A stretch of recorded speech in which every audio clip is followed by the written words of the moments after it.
Ever heard of the Illyrian Pirates? Probably not.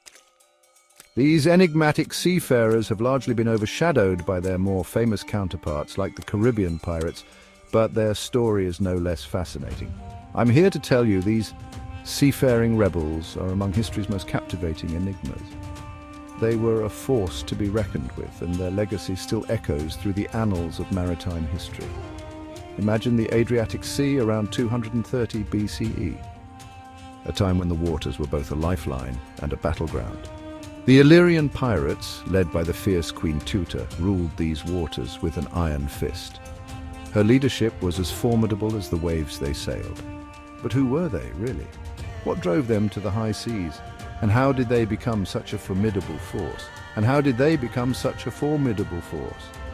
Their story is one of resilience, strategy, and a deep understanding of the maritime world. The Illyrians were a collection of tribes living along the Western Balkans. These tribes were united by their shared culture and a common enemy, anyone who dared to challenge their dominance at sea.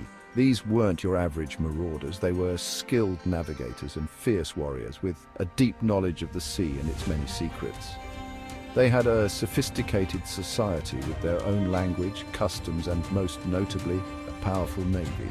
Their ships were designed for speed and agility, making them a formidable presence on the water.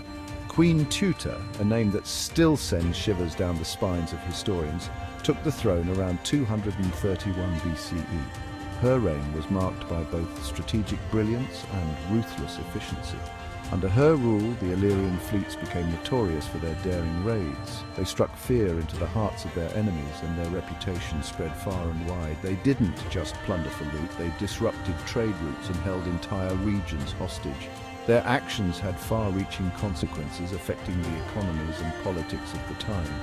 Imagine a fleet of sleek, agile ships cutting through the waves like sharks circling their prey. Their speed and maneuverability made them nearly impossible to catch. The Romans, who were quickly rising to power, couldn't ignore the threat. The Illyrian pirates had become a significant obstacle to their expansion and trade. Tuta's pirates had become a thorn in their side, attacking merchant ships and even Roman coastal towns. Their audacity knew no bounds. So in 229 BCE, Rome declared war on the Illyrians, marking the start of the First Illyrian War. This was a pivotal moment in the history of the region, but this wasn't just a clash of swords and sails. It was a clash of ideologies, of ways of life. The Illyrians fought to preserve their autonomy and way of life, while the Romans sought to expand their empire. It was a clash of cultures. The Illyrians with their maritime prowess versus the land-based military